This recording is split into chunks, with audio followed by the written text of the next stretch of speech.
Hey guys, so there comes a point in ministry where you have to, as a leader or as a second seat leader, like a board member or whatnot, um, or as the pastor or whoever it is that you are, there comes a point when you have to stop and ask yourself, what is my overriding purpose? Why am I here? What am I doing? What am I accomplishing?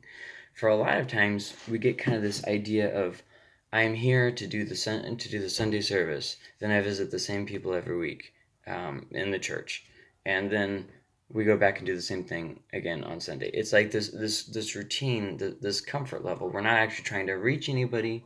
We're not actually concerned with the Great Commission. We're not concerned with the Great Commandment. We're just concerned. Excuse me.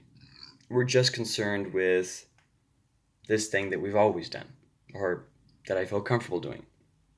And it's true that not everybody's going to have the same skill set in life. Some people are going to be more comfortable talking with people, some people aren't. That's just something you have to accept. A lot of times, pastors are guilty of expecting other people to act and feel like they do. Oh, well, I enjoy walking up to random strangers and talking, so you should too. And it's like, well, no, not really. But my main point of all this is just asking that question, what is my overriding purpose?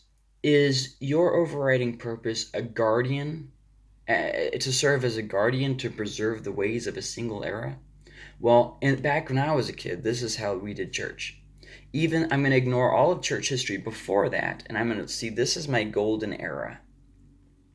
This is the area that it was done when I was a kid. This is the way that we should hold to that standard. We use pianos, we sing hymns, we dress in suits and ties. We don't wear hats in church. It's just this era. And even though at other periods that's not how it was done, and even though it's not done that way now, we're going to keep returning back to this era. This is going to be the standard, the church as it was in the 1950s. We're going to constantly complain and whine about how, America used to be a Christian nation and how God's bringing judgment now. And instead of loving and serving people, we're going to focus on how things are so much worse than when we were kids. And see what I mean? It's just a completely different focus. Don't make the mistake of thinking that history has progressively gotten worse. History goes like this. And if you pay attention to what Jesus actually said, he said that would happen. So, okay, so at the time of the early New Testament church, things were pretty bad. I mean, you had people being, slaughtered in Jerusalem. You had, people lit on fire. I mean, this was just not a great time. And then, you had a lot of persecution on into the 300s AD.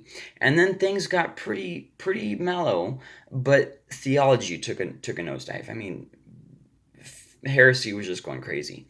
So then you get kind of a lot of different back and forth throughout history, and leading all the way up into the 1500s and stuff with the Reformation. And once again, you have a lot of bad things happening there too. Christians killing Protestants and Protestants killing Catholics killing Protestants and Protestants killing Catholics. Just not great. Um, let alone the Crusades that I have not mentioned. So you have all that happened. And then, besides all that, you have in more modern history where, Christians found a sense of solace in the Americas, where they didn't actually, do anything. And but hey, at least we're not being persecuted. And so then we got into this golden era in the Western Church, where all we really did was, sit around and complain about those sinners out there. And that has been the church for the past 50 100 years. And that's not good. That's not a good thing for the church to do. It's not just that we should be known by love, and I'm not saying, oh, we should throw out the standard. That's not what I'm saying at all. But there comes a point when you have to realize that you've gotten old and crusty. And even young people do this. So I'm not making fun of older people. I'm making fun of the idea that, oh, well, things just, it's okay to let go of the King James Version. It's okay to not wear suits and ties in church. It's okay if people come to church wearing a hat. All these things, all of these things are okay. See, now she feels ashamed. I caught her. My dog. I don't know if you can see it on the frame or not. Um, and a lot of times it's because as a church we don't have a purpose, we don't have a direction. And I think that's one of the things that the quarantine really brought out is that the church is pretty much just existing to exist. We exist for the faithful so that we can keep them as a museum for forever. And that way that we were a kid won't die out. The way that things happened when I was a kid won't die out. And that is the purpose. Oh, let's know a bunch of things about the Bible. There's this many books. They were written by these people, and that's good and well. But if all you know is facts about the Bible instead of the life-changing power of the Bible or the God of the Bible, or either or, then something's missing. When everything about church gets down to a bunch of rules and regulations, you're missing something. What we see in the early church is not a group of people who had to wear their Sunday best. In fact, what we see in the Bible is where they warn against that, where they say things like, you look at people with favor when they're dressed up in their doodads. You should be looking at people how God sees them. Is it not the rich who are bringing you into court? So you have this whole difference now, where suddenly the things that we're warned about in the New Testament are now the things that we cherish. Oh, somebody wore a suit and a tie, they're really religious. That's not what the New Testament says. In fact, I remember Jesus talking about whitewashed tombs when he talked about the Pharisees and their pretty doodads that they wore. There comes a point when we have to stop and say, this is the way we've been doing this. Is this a good thing? And see, what we do is in our minds we start connecting things. Well, we need to learn respect, and we need to learn obedience and authority. And we start connecting those things with things like wearing hats in the church or with wearing suits to church. But they're not really connected. We just connect them in our minds so that we can hold on to this like glass house that gives us a lot of comfort. And so that brings us to the question, what is my overriding purpose in this ministry that I'm doing, in this church that I'm serving at? What's my purpose? Is it just as a guardian to preserve the ways of a single era? Or is it to protect the church from the pastor? Oh, we'll follow the pastor so long as he does what's right. Well, I'm keeping an eye on him. That kind of second guessing everything is very unhelpful. It keeps the church from moving forward. It keeps the church from reaching people. It keeps the church from having any purpose. Because as the pastor is leading the church, you are constantly opposing. And I can guarantee you what you're going to oppose. Change. We should do things the way that we've always done them. Even though our church is getting smaller, even though our church is shrinking, we haven't seen people saved in years, we should keep doing the same thing over and over again. Because what happens in a dying church is you start connecting the methods with the message. So the message is Jesus Christ and Him crucified. That's the way to heaven. That's the only way to heaven. The method is things like how we dress, what day of the week we have services on, what's another thing? Whether we have Sunday school or not, what type of music we have, those kinds of things. The things that don't really matter. Okay? It doesn't matter if you sing with no instruments, with all the instruments that exist. That's not the issue. Okay? And so when a church says, no, it's about our preferences over the world, that's a problem.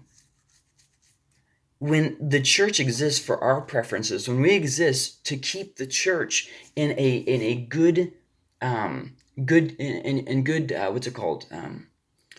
when we exist for the sole purpose of making sure that the church building stays, nice and not hurt or anything like that, that's an all-consuming purpose. Or you can be concerned with loving and serving people, and that will bring them in.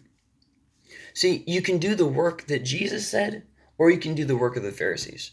You can do the work of what God has called us to do, or you can do the work of maintaining the status quo, keeping things the way that they've always been, not letting change into the church, becoming super outdated where you don't relate to anyone. Oh, well, you're just trying to be relevant as a Christian. What does it matter if the message is relevant? I seem to recall Paul walking into a place and saying, hey, you know that altar there to the unknown God? That is actually the one that I'm preaching. That, for Paul, was making the message relevant. So then we nowadays say, no, I don't have to make the message relevant. Isn't that exactly what the new church was doing by connecting Jesus, the Messiah, to all these Old Testament things? They're making the message relevant to Jews. So now we're saying, no, 2,000 years later, no, I don't have to make the message relevant anymore. Even though that is biblical, even though the apostles did it, even though, Jesus himself did it, nope, we don't have to do that anymore. What we have to do is, here we are. If you want to get out of your sinful, nasty wickedness, well, you come to us, and we might let you in if you wear the right clothes. That's not being a church. That's not being a Christian. What is my overriding purpose? And a lot of times we don't think this through. We just kind of go through the motions. When you're singing a song, have you ever just stopped and wondered, this song really isn't that biblical? Think about Christmas songs, for instance, about how it was a silent night. Why would it have been a silent night? Why would that have been a thing? Why would the baby Jesus not have cried? That's just stupid. Babies cry when they're hungry. Babies crying is actually a good thing. That's one of the things you look for a healthy child development. Are they crying? Are they latching on? Are they pooping regularly? These are things that Jesus did come as a person. So as a person, he did actually live. To deny his personhood would be to deny the entire thing that he did. That's like denying his godhood. Yes, he is God, but he also became a man. So you can't just like pick and choose, and then we've got this whole mythology that we've created. And even though we are aware of our translation issues that we've had in the past, we still hold on to them because we like the tradition more than the truth. And that's really the standard the Christians have set for most everything. We always prefer tradition over truth. It doesn't matter what we're talking about. If I talk to you about the flood, just from mentioning those words, you've probably gotten worked up and said, no, it was this. If you believe in a global flood, then it was a global flood. If you believe in a local flood, then it was a local flood. It doesn't even matter what I'm going to say after that. You've already decided what to believe. And that's the exact kind of mentality that we take into our ministry. Well, this is how we do it. Okay, but is that the best way to do it? Is there a better way to do it? Is that even a good idea what you're doing anyways? Because a lot of times we'll be doing something as a church and it's like, well, not only are we doing this poorly, but this actually wasn't a good idea when we first started doing it. Excuse me. So is your purpose in ministry to protect the church from the pastor? Well, you don't know that we've been hurt in the past. I get that. Accidents happen. You have to let go of the betrayal and move forward. You can't possibly see tomorrow if you're always looking at yesterday. It's just not going to happen, especially in an organization, in a church, in a fellowship, in a community. You have to ask yourself, do we want to be a group, a club, or do we want to reach people as God's kingdom church? Those are two different things. One thing that was going to have to start coming back is the local church, the church that exists in a community for a community. A place where people can gather and feel welcome. A place where the message of Jesus Christ is taught without having to go back to the fire and brimstone. For some reason, people have this idea that if you yell and, oh, hell, that somehow that makes you a better pastor or a better preacher. And somehow it's your responsibility to change people, even though God said that he would do that. Even though, and then we think, oh, well, it's the worship leader's job to bring us into the presence of God, even though the Hebrew says that that's what Jesus does. So we have all these misplaced ideas and misplaced priorities. Jesus came not to make sure that the status quo was followed. He came to die so that we could go to the Father, covered the wrath of God. That's a big statement for us to reduce all of that to whether we sing hymns on Sunday morning or not. That's a mockery. And I honestly think that we should be very, very careful, because one day we're going to have to stand before the Father and explain to him why we were more preoccupied with maintaining a poor quality of service, poor quality of love, poor quality of existence. Is your purpose to protect the finances? A lot of times board members especially get this idea that, I have to protect the finances. That, these people, they're just going to do, and I have to protect it. And that's not healthy. And that's not good either. Remember, it's God's finances, not yours. Remember that we're using it for God's purposes, not the things that you deem necessary. We're not trying to do it where you are the gatekeeper. We're trying to do it where the church has a purpose and they're trying different things. You can't be afraid to make mistakes. That will always paralyze you. In life, in ministry, in anything, that'll paralyze you. You have to be willing to accept the mistakes. So, or do you exist to build unity and peace in the church? Well, yeah, unity and peace, but the finances, do you exist to build unity and peace in the church? Are you trying to get on the same page as the rest of the church? Are you trying to be a good example by how you live? Are you trying to show love to the people who come in? The whores, the druggies, the alcoholics, them, the undesirables. Are you trying to love them? Are you trying to serve them? Are you trying to make them feel welcome? Or are you meeting them at the door with a list of rules of how they ought to change? Well, you ought to change this, you're doing this, and that's wrong. You should definitely stop doing that, and you should probably start doing this. Rome wasn't built in a day. Calm down. Okay, it's not your kingdom, it's God's kingdom. And a lot of times that's what happens. We want to be treated better than Jesus. We want to have things our way instead of God's way. We want to do things where it's always my considerations. Are you actively trying to build unity and peace in the church? Because if you are not trying to get you to give unity and peace to the church, there will not be unity and peace in the church. What we do is we want everybody else to do it. Well, they're not being peacemakers. They're not doing this. If they would just do this, if they would just change, then I'd be happy. Is your purpose to work towards a common goal as a church? And what's our goal? Well, the same thing Jesus said 2,000 years ago. His words didn't change all of a sudden. For whatever reason, we stopped reading the Bible and we started just picking and choosing parts that we like. Those sinners. Now I'm going to wave a handkerchief in the air because that's going to do something. I don't know exactly what, but something. Is our purpose to use the church's finances wisely, realizing that at any moment you could lose your finances, you could lose your building. So let's use what we have while we have it. But instead, some people get this idea. No, we have to make sure that we teach people and get the Christians in here so that they won't be conformed to the world, so that they'll give their tithes so that we can hoard the tithes. What? A lot of times, God will give his resources and watch to see how we use it. In fact, he told a parable about this. This ruler leaves, gives his servants some money, some talents. I'll see in a little bit. He comes back and talks to them. 2 of them made a profit with their money instead of just sitting on it. Then the third one said, I knew that you were a hard man. You reap what you didn't sow. So this is what I did for you. I buried your money to make sure that it was safe. And he says, you foolish servant. You could have at least put it in the bank and gained interest on it. That's the least you could do. Jesus never once criticized in that parable people who made an effort to make a return on the talent and failed. He only criticized the one who took the talent and hid it and did nothing with it. And that's exactly what the church is doing with their finances, with their building.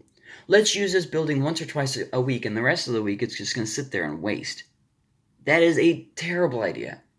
So we have millions of dollars of land and stuff that we can't do anything with, because check this out, church buildings, you can't repurpose them for anything. They're made for churches.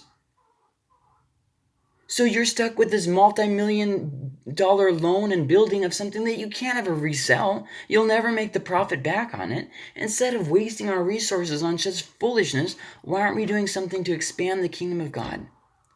Well, if we do this, then that'll bring people in. Maybe you do need to work on your signage and on making things, updated and that kind of stuff. Okay, maybe. But you also need to have a lot of consideration about, is this reaching a goal, or is this the ends in and of itself? Is your purpose to encourage and build up the pastors and others? Or are you trying to get people onto your side so that people know how much you benefit the church? Is your purpose to reach out to the lost and hurting? These are big questions that you shouldn't just be laughing off or just dismissing. Oh, well, I don't like the way that this guy is saying this. Maybe I am saying it wrong too. But still, you should stop and think about this. Even if I am saying it wrong, you should still think about this, because this is too big of a thing to miss. You are not the gatekeeper. You aren't the gatekeeper to who is welcome in the church. God is. You aren't the gatekeeper to the pastor and his direction and his action. God is. See what I mean? God establishes authority. For instance, the denomination is under the authority of God. The pastor is under the authority of the denomination. The board is under the authority of the pastor. Everybody's under authority. Everybody.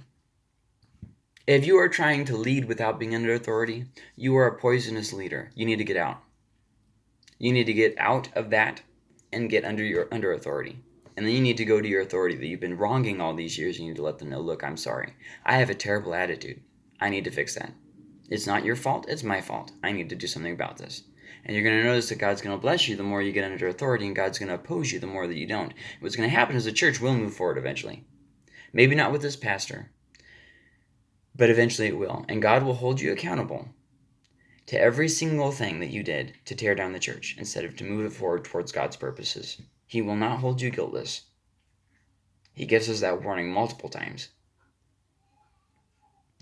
Instead of focusing on the prophets and the wrath of God, focus on God's wrath towards the priests who weren't doing what he had. Sorry, that was a really loud noise. The priests who weren't doing what he commanded them to do. Look how harsh God is on the leaders who don't lead like he wants. The false shepherds. Keep an eye out on that, because there's a lot of false shepherds nowadays, and there's a lot of board members who think that they're the shepherds and oppose the shepherds. So God appoints a shepherd and they oppose them. Not good. Not good. You are not the gatekeeper. You are a fellow worker. You are a fellow worker. If nothing immoral is going on, then you need to let it go. There's going to be differences of opinions, and not everybody's going to do the same thing the same way. But you are not the authority. Unless you're the pastor, then, you are the authority. But, within reason. Don't abuse that right. Don't go crazy with the spending. You don't have to get everything in debt. You shouldn't be getting the church in debt. Only buy what the church has finances for. Maybe find a cheaper option. That kind of stuff. Just, throwing that out there. Anyways, so get under authority and then serve people. This is really the way of the church moving forward. If you want to see a church that's going to die out, I guarantee you it's going to be the self-centered church. Because it's anti-God, it's anti-Bible. It's completely contrary to Jesus. So in Acts, here's a good example of being under authority. In Acts, around chapter 15 somewhere, they went to a council to discuss some decisions. So the early church was under authority. Okay, and that's not the only example. I could bring out more. And in one of the Johns, I think it was probably 2nd John, maybe 3rd John, he makes the comment that if someone doesn't recognize what is being written, that you shouldn't recognize them. And how some people are in it for themselves and all this different stuff, and how they're opposing them and all that stuff, not being under authority. And then Jesus talked about this a little bit with Peter. I'm not advocating the whole Peter, thing with the popes. I'm not even commenting on that. I'm just saying Jesus did establish an authority. And then there's this story where Jesus goes and reaches the Samaritan woman at the well, and then he also tells a story about the Good Samaritan, where the guy's in need and the Samaritan helps him out. And you can just kind of see the Jews on this one. That's not the way we've always done it, Jesus. And Jesus is saying, yeah, but there's a better way to do it. Because you're doing it wrong. So not only should you start doing the right thing, but you should start doing the right thing better. And we need to honestly stop and consider our resources and what our purpose is. And once we get our purpose figured out, we can say, so is what I'm doing reaching that purpose? Let's say, for instance, my purpose is to reach the lost people of my community. But then, and what I'm doing is I'm having a bunch of rules. We have a rule book for when people use our building. We have a rule book for when people come in. We have, it's not, I'm not saying there shouldn't be a standard, but when there's so much legalism that people can't even breathe, that's not the way. So you're saying, we exist to to reach our community, but then we're not actually doing anything. Well, when's the last time you've done something, an outreach for the community? Well, okay, we did this on Easter. Okay, well, was it focused on people who have never been in church before, or was it focused on people who grew up in church? Well, we did this. Okay, and then when people came, did you let them know that you were that they were welcome, or did your church look at them like, oh, they're not wearing the right clothes? And see what I mean? What's the overriding attitude, culture of your church?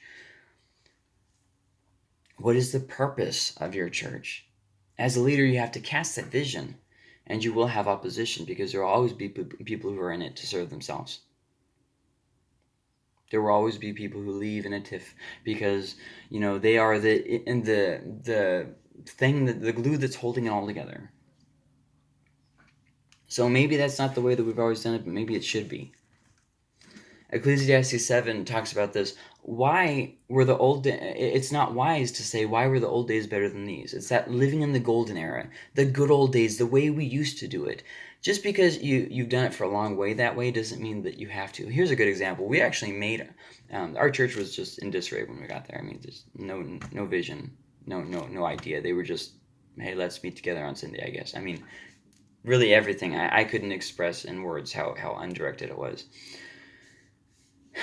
And then after years, we finally worked up a very simple mission statement. We exist to build bridges in the community and bring people to God. Very simple, easy to remember. Well, when we first created that, it was and restore people to God, and that kind of gave the idea that everybody's saved and we're just trying to help them to get closer to God, or that originally everybody was saved like in heaven, and that connected us with a bunch of cultic ideas. And since the cult is very strong in our area, we decided this isn't good, but we had already instituted that, and we've been following it for months trying to get people to remember this, and they started to. So what did we do?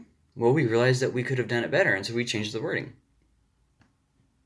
You have to be willing to take chances, make mistakes. Well, if you would have waited, if we would have waited until the end of time, I'm sure we would have done everything perfectly.